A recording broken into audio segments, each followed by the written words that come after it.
Hello, welcome people who are watching us through Facebook and here live. Hi, Monica. Hi. Željka. Here we are, the second day of 6th Sandorfov Literary Mini Maraton. Yesterday we had 2 authors, and it was autobiographical part. We had a comic book by Judith Van Istendal, Djevojka I Crnac. It was, what's the English name? It was Save the Last Dance, something. No. Dancing by the light. Dancing by the light. Dancing by the light of the moon, and by a Flemish author. And then we had, after that, we had an Italian author, Marta Barone, with her autobiographical novel, Sunken City. And today we have two meetings. First is with Monica, and we will talk about her novel Rage, Bijes in Croatian. And later we will have three presentations. The second will be by English translation of a novel by Leila Kalamuic from Sarajevo, Call Me Esteban, which is now you can buy it in American. And then as a final event, we have Nikos here from Greece, and we will talk about his novel New Day. So this whole title of this event is Fight for Every Man. And for start, I'll just introduce a little bit our author, Monice Isakstuen. I hope that I pronounce it good, but you know,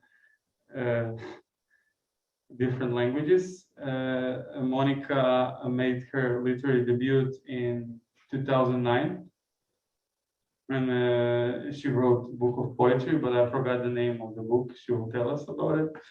And her novel, which she published in 2014, Replay, about pianist Joyce Hatto, was very interesting because it's about the greatest fraud in classical music, and the reviews were very great. And she won the Norwegian Book Award Brage Prisen in 2016 for her novel Be Kind to the Animals. It's, if I hope I didn't read it, but it's also about relationships. No, and her books and plays have been translated into several languages. And before I give the microphone to my colleague and editor of the book, Darko, I think it's okay to introduce translators, because often we forgot, people forgot about them. We just read something and think about others, but without translators, it would not be possible. And Željka Chernok.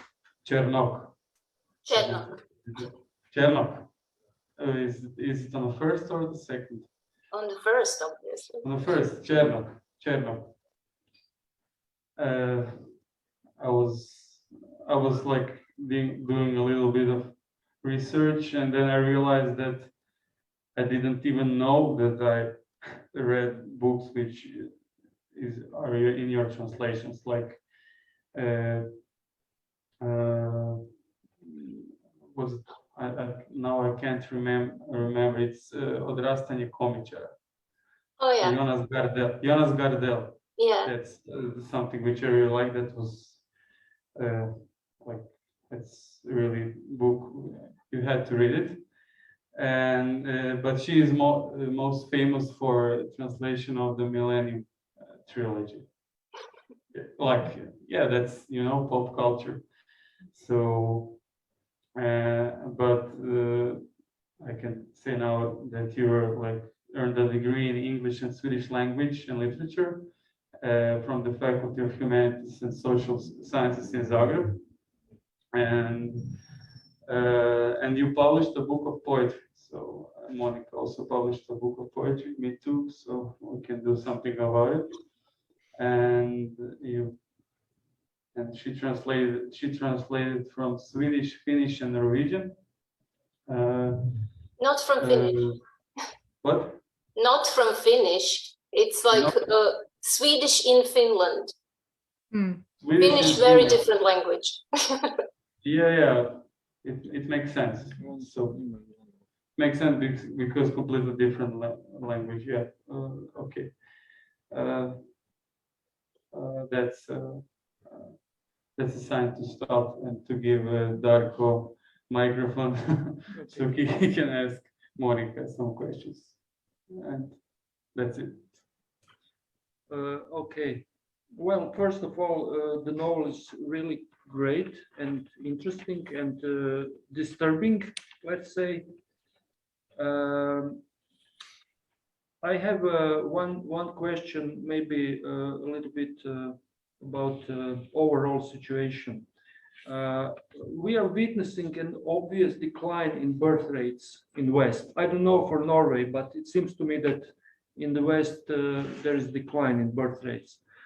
Has motherhood, what do you think, Monica, has motherhood become something too demanding? Is it part of the problem that women feel pressured to be perfect mothers and their children to be perfect children? So if they are not, do they think they are bad mothers? Do you understand what I try to ask you? Okay. So what do you think? Yeah, that's a good question. I think actually in Norway or in Scandinavia, there's been a lot of books the recent years about motherhood and trying to, tear down these walls, saying that we should be perfect and feeling kind of a very small or a pre-described role. So I think it's beginning to help a lot. And I think literature is playing a big role in that. So, but it was like the novel came out in Norway 4 years ago. This novel, and then it was described as part of a wave of books. We didn't know the other books before they came, but we were a lot of authors writing about the same topic in a way. So a lot of female writers are writing about their experiences with being a mother in different ways. I'm also a playwright, and I'm working a lot with the same topics in that kind of text as well. So. Yeah, maybe you start to be more honest about problems of motherhood. I think so, yes. And I've been very inspired myself by some American authors when my kids were younger. I was reading authors like Jenny Offill and Sarah Rule.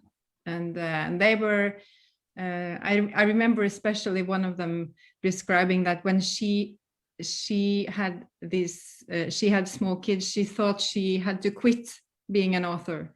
But then she kind of, twisted the thing. She thought, okay, if I stand here with, all these kids wanting things from me and with maybe a barf in my hair and they are sick and they are demanding, then maybe my writing has to be different. Maybe I should try and write fragments in between life. That life is not destroying my writing, but my writing is fitting in life. So kind of, so I started with when I had twins myself, I started to write short texts.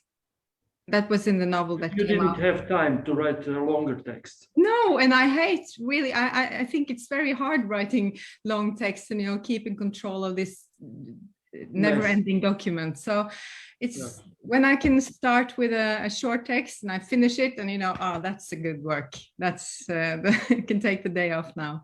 So I kind of found a way to be an author myself in the new life that was around me. Can you tell us about Norway society? Do you consider it as more conservative in a way, or liberal, or what is your opinion? No, I mean, do you feel brave to write a novel like this about mother who have problems with kids and everything? Some people might say so, that I'm brave, but I think it's not brave. It's a very liberal country. If you're brave, you are writing about a religion you're not allowed to have. That's being brave. But this is not. I'm not being brave, I think. But a lot of people think so. Yes. Yeah. So, but yeah, maybe after Klaus Guard. Writing about personal questions is not so. Yeah, and he showed us a new direction in a way, and a lot of authors are writing like that in Norway and in Sweden and maybe all over the world. So, it doesn't need to be good. Yeah. Okay. Okay. Yeah. I almost asked, is it a book a little bit longer because of him? Sorry? Is it a book a little bit longer because of him? If he's an editor, he wrote a book, one book, 6 books. So I'm just kidding. It should be like 10,000 pages. If so, but I didn't write more. Yeah. No, I just wanted to do the opposite thing. That's why, because poetry is one of my interests, and I realized that you wrote poetry. And I think this is important because in Rage there is a lot of not written things, a lot of empty space, which is normally usual for poetry. You have paragraphs with one sentence. Pages. Yeah, pages with one sentence. And this is my question is: do you think that that's your influence, that you're a writer of poetry, or is it just editor thing to have that kind of not that kind of empty space in the novel? So many empty pages with just 1, 2, or 3 sentences, which are just put right, which makes this Rage even better. It's not about rage that somebody, but about rage which could be there. How to say it? Rage in you, but not shown out. And the poetry, it looks for me that poetry made you do it perfectly, just with empty space in the book. I don't know if you understand what that was improvisation. So I think so.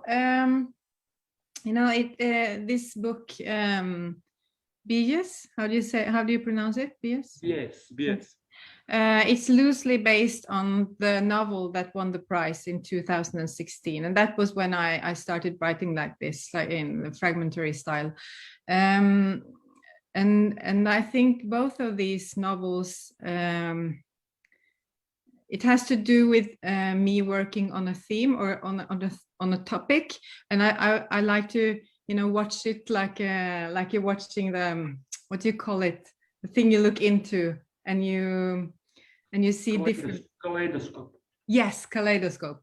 And I like to work with topics like that also when I write. So all these empty pages or just one line on the page, I think it has to do with the temper, that I can be rational on one page and irrational on the next page, and it could be calm on one page and very angry and screaming on the next one. So I have to leave something up to the reader, and it's kind of like the text is breathing in a way.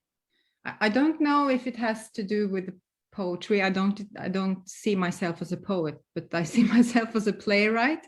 So it's more like, you know, yeah, playing with the temper, playing with the tone of voice, playing with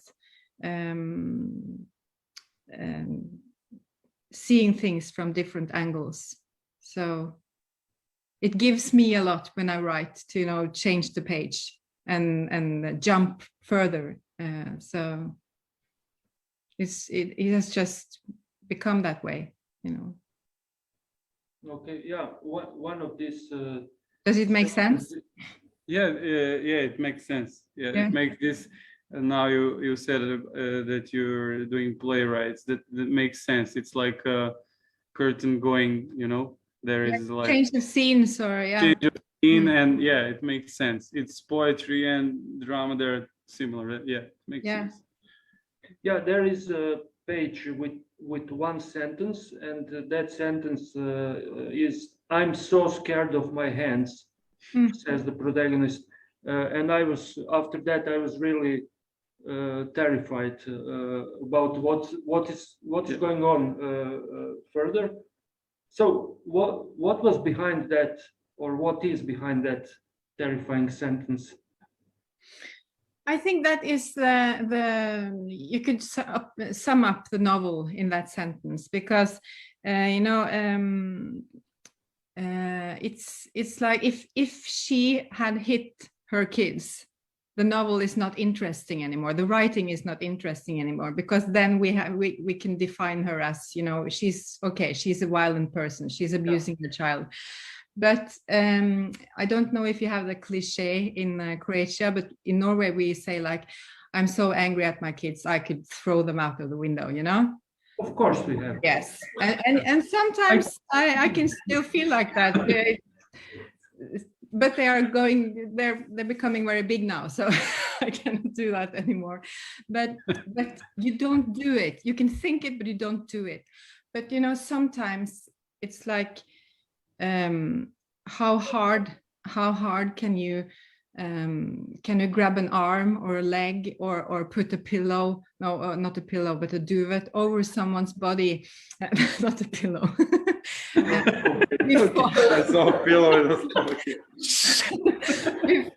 Before it's too hard, you know. I don't know about you guys, but I've sometimes thought that now my hands, what if I lose the control now? So it's about being, you know, afraid of losing control, because all the potential of doing things is here in our hands, or maybe here or in the genes or something. But that's the feeling in the novel, that she's afraid of losing control. Yeah, we are all afraid of losing control. Yeah, sure. You should be. Yeah. There is this myth about mother's unconditional love, but a lot of us have ambiguous attitude toward mothers. Okay, mothers love their children, but too often they react out of fear, anger, and even rage. Why? What do you think? Why? That the woman, I am not sure if I understood you right. Okay, so mothers love their children, right? Yes. Unconditionally, even. Yeah. Yeah. Well, okay, but too often they react out of fear or anger or even rage.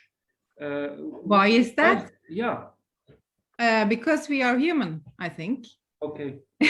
I expect that kind of answer, but still there is something strange about that.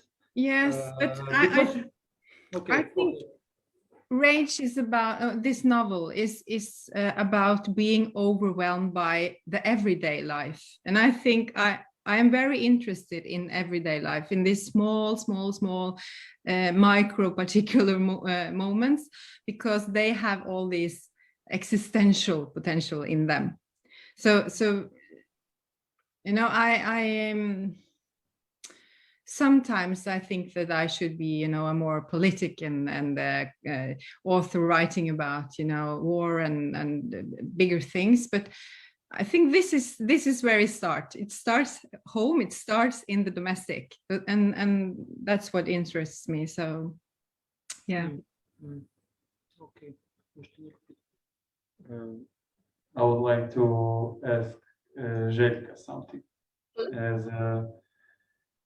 As a translator and for many years, could you give us, you know, perspective of Monica's book Rage in you know, in Scandinavian literature? Is this kind of writing something new, or is there do you feel that more authors are going to write about this subject of how to be postmodern mother and everything that goes with that, mother, worker, and everything, you know, if you understand. Well, yeah, well, as Monica said, obviously in Norway there's a lot of writing about this.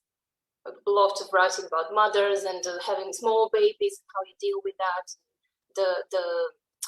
how that influences a marriage and these things. So I think there's way less of that kind of very truthful, painful writing in Croatia. We don't really do this. So I was thinking, like, how I'm guessing in Croatia this book will sort of is a sensitive topic. Whereas I think in Norway probably wasn't, or surely not that much, right? Yeah. So I was just, I think, yeah. Or was it, Monica? You said it wasn't really. I mean, how? Yeah, no, it's not. Maybe it's me, you know, getting used to being people. Sorry, it's the cat. Yes. We like cats. Yeah. The kids are out. So no, people are saying that, you know, I'm brave, and but I think that has to do. What was your question again? No, that it's not such a sensitive topic in No. Norway, right? More people are writing about it. This is talked about more because I have a feeling in Croatia it's sort of like you have to be a mother, and then, you know, the mother queen, strong, nothing phases you. It's you can't confess you have difficult days and that you want to throw your child out of the window. Like, you can't say that, you know. So that's the. We can say that, and I think, you know, now we have been some authors writing about this topic, and so it's more like that. Some people are getting in. Some critics have been, the last year. Some people have been impatient with this kind of writing because they say, "Oh, but so is it that bad being a mother? Is it that difficult?" So I think when it was maybe 10 or 15 books being in different ways about being a mother, and then people are talking are describing it as a wave. Now it's the wave of you know, breast milk coming this way into the bookstores. So the patience with women writing about being mothers is very small. But when, you know, Karl-Ove Knausgård, he's writing like 4,000 or 5,000 pages about it, that's fine. It's okay, because, you know, you are writing about the humankind, but you are writing about being a mother or a female, and that's something else. But so, yeah, sorry. No, were they was there questions about autobiographical elements? Not in No. my novel. No, and I'm not sure. I think maybe the fragmented form has to do something about it, because but I was never in a debate or anything about that. See, that's very interesting, because I was thinking about this, what Siri Hustvedt said, that she wrote a book about a woman going through a divorce or wanting to divorce her husband. And when the book came out, everybody called her and said, "Oh my God, are you divorcing Paul?" Yeah, No, it's sort of, no one called him and asked him, "Oh my God, is your marriage in trouble?" If he wrote. that's true. And in my novel before this, Be Kind to the Animals, people were stopping me, but just on the streets here in my town, and they were asking, "Oh, how is your Christmas?" Because it's about the mother celebrating the first Christmas without her daughter. So and I had a son living 50-50 with his father and me, like that. So they were asking me, "Oh, Monica, how is it? How is things going? How was your Christmas? Are you sad?" And I was like, "No." it's fine. That's what I meant. Like, is it, you just mentioned you have a cat, there was a cat in the book, you have kids, you have twins. Like, are people looking through your Instagram at the photos of the kids and thinking, "Oh, that's that poor girl, poor kids"? Sure. And you should see this house behind me. It's 200 years old. Oh, it's made of stone. So yeah, sure. it's all the same. You are that woman. It's all the same. Yes. I actually had a question, if I can, about which fits with your short chunks of writing, because I was thinking how it's such a gorgeous writing. I so enjoyed translating it, because it's such a rhythmical, and these repetitions are really like making it was fantastic. So, and then I thought how actually I've translated some other Norwegian books. Mostly I translated a lot of books by Frode Gritten. Yeah. And his writing is also very like these shorter sentences, very simple, but extremely rhythmical. It's like, it has this rhythm. So I was just wondering, do you think it's some sort of characteristic of Norwegian literature? Do you have that a lot? Because I also translate from Swedish, and I haven't noticed that in Swedish books. But in Norwegian books, you seem to be more like, or maybe I just got those books because I'm translating these rhythmical. I don't know, it was an accident. I don't know about the Swedish books, and I don't know if we are writing all that like that in Norway. But Frode Gritten is also a musician. Yeah, I know. Yeah. Yes, and I'm not a musician, but I have been very much into music before. So people are a lot of critics, and is always writing something about that. My texts are musical.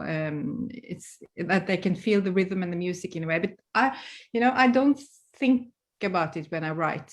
So I think it's kind of, that's more the natural pulse to me. But I enjoy.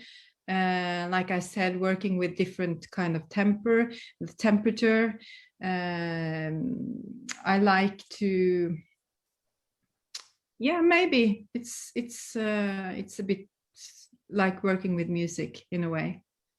Well, I'm sure that if this comes naturally to you, then your plays must be fantastic as well, if they have this like natural tone of the voice and yeah, sure, they are. No, but yes, I actually I'm writing more plays now than novels, but that I think it also has to do something with I feel more free, because all the interviews, all the journalists asking me questions about rage and about being kind to the animals, they are asking about my life. So, okay, how hard do you hit your kids? And that has been the method on how we launch book in Norway now. that you compare the book to the author all the way. So I said, no, I have not been, I have not been compared to my novel, but yes, of course I have. But I can decide a lot when I can choose to answer or not. But still, it feels, it's a bit exhausting and it's a bit annoying. So when I'm a playwright, I'm not in the front line. And that gives me, it can give me the strength to go much further than I've done in my novel. So it feels very liberating. I understand. Thank you. Great. Just one thing, if I can just add.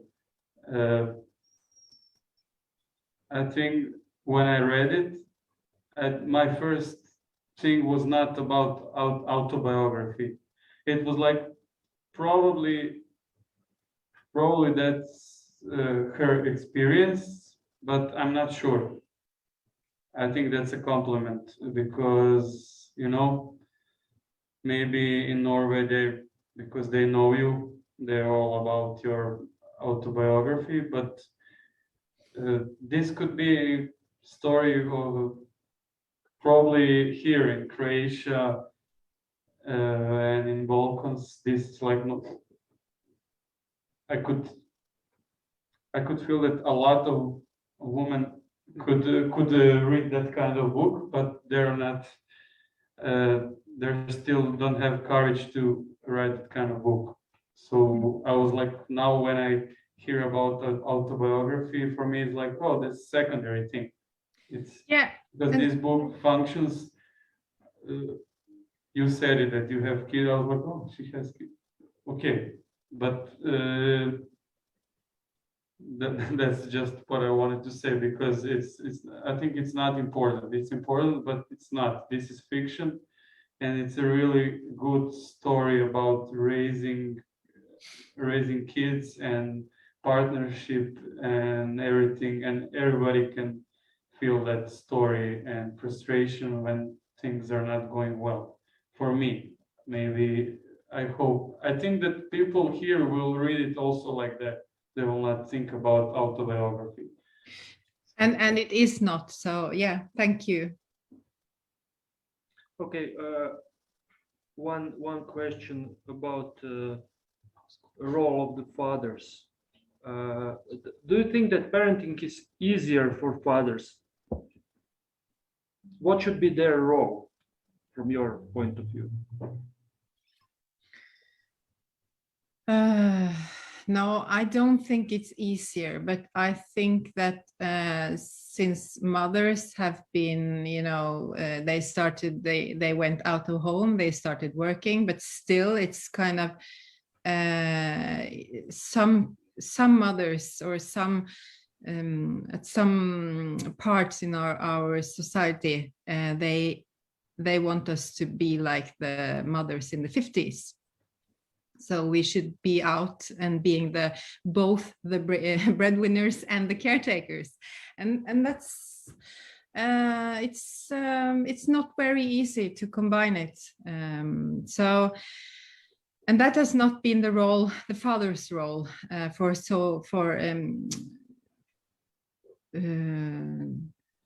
so that's kind of it's still new to the mothers, I think.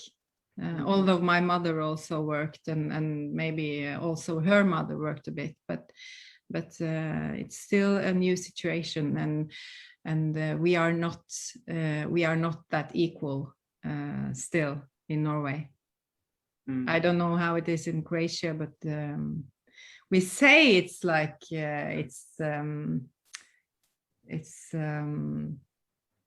that we are equal here in Norway, but I don't think we are. Well, okay. Yeah, there's something about your collaboration with Klaus Guard, because he is quite popular here, of course, like in the rest of the world. So how it came about, and what he is like an editor. Can you tell us something about your collaboration? Yeah, he was my editor only on this book, this novel, and on a play as well. But I write the plays more on without the editor's help. He's a very good reader.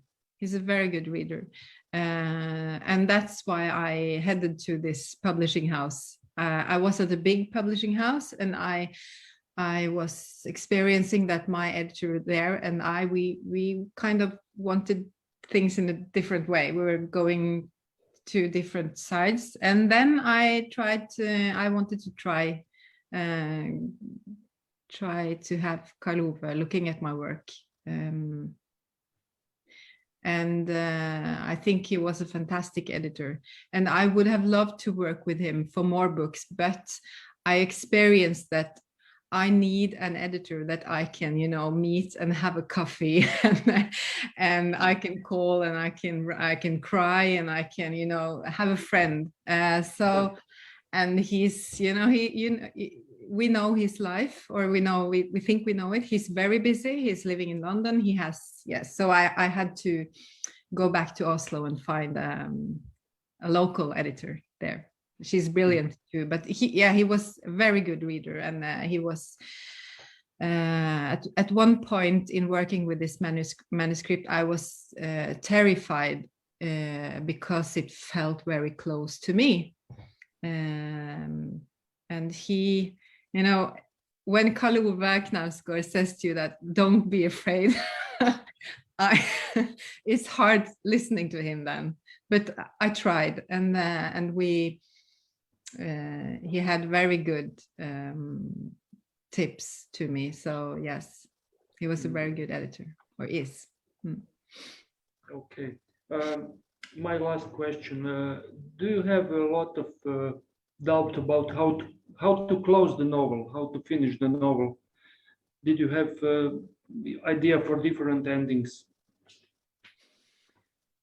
No, the ending always comes to me like, in a short glimpse, and I don't know how I want the books to end, not this either, but I want to end with a little kind of hope, a little light.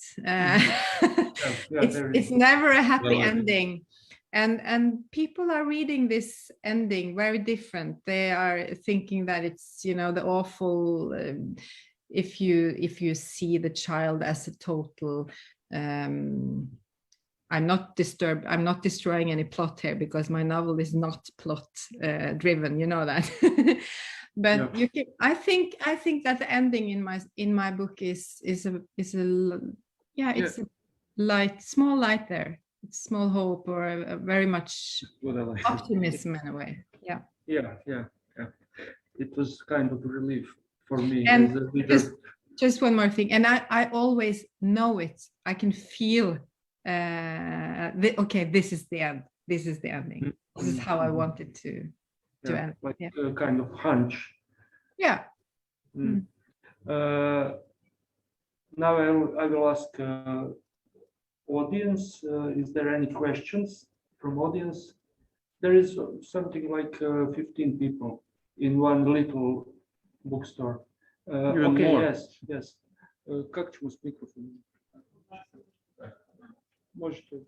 Okay, there is a question. Good. Hello, Monica. Hi. My name is Anya. I'd like to ask you about syntaxis of your book. The book is written as if it was a monologue, even those parts where there is dialogue, where there are dialogues and conversation, it's put like it is a monologue. Why it is so? Why did you choose this form of syntaxis?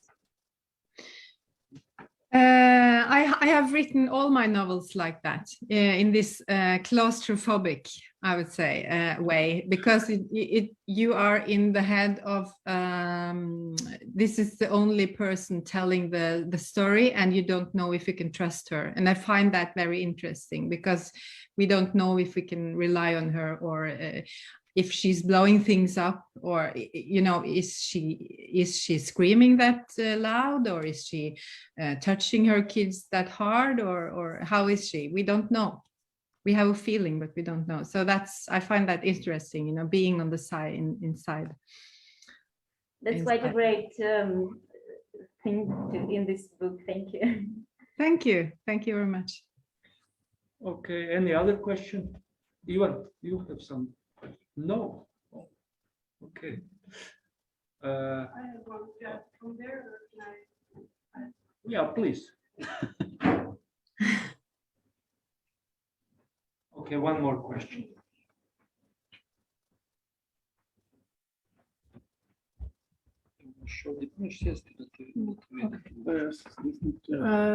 Hi, Monica. Hi, Željko. That's me. Okay. Hi. Hey. Hey. So I have a question about this way of writing about motherhood you mentioned. I work at the Scandinavian department here, and I teach literature. And I remember that 10 years ago, Željko will know, we were all reading this novel by Maria Sveland, Bitter Fittan, which means a bitter cunt in English. It has been translated into, and it's about I think she's a sociologist or somebody from humanities, and she's bitter about her experience as a mother. And she starts with an episode where she's in a plane, and she quotes Susan Brøgger and The Spear of Flying, the famous feminist novel. So I was wondering, is there somebody in who are these people, these women, these writers in Norway and Scandinavia, or these feminists maybe in practice that have inspired you, if there are some, to write this? And also, this is a question for Željka, if she can see some relation between your writing and somebody else from Scandinavia. Thank you. Thank you. I'm very, Rachel Kusk, you heard about her. She is very inspiring to me. So, and a whole little scene in Be Kind to the Animals is stolen from her. I steal a lot. So, Rachel Kusk, she had a lot of trouble when she wrote her memoirs. I mean, you know that her latest novel, she found a totally new way of writing because she was exhausted, because she got so much hatred from the audience and from the critics. So Rachel Kusk is very inspiring to me, and also a novelist called Jenny Offill. It's all women actually. Sarah Rule, like I told you. But Rachel Kusk is maybe the biggest inspiring author to me. I was actually thinking of Rachel Kusk when I was reading first time your book, because it just at the same time I read her essay collection Coventry. Yeah, I read that one. So it's not the one about her divorce stuff, but it's like essays, and she has one essay about also children and stuff like that. And I just thought, wow, okay, it did make sense to me. It was like companion pieces. And as for the question, I mean, I know Bitter Fittan, but I think that Bitter Fittan was a very sort of almost a cliche, angry feminist. It didn't have any, not even, like a half of literary qualities that your novel has. Because your novel is sort of strong, in your face, minimal, but very powerful. Whereas Bitter Fittan was just like sort of writing about how angry we are and shouldn't we women do it differently and how dare they. And, it's very written on the nose, as you say, in Scandinavia, whereas yours is way bigger literature.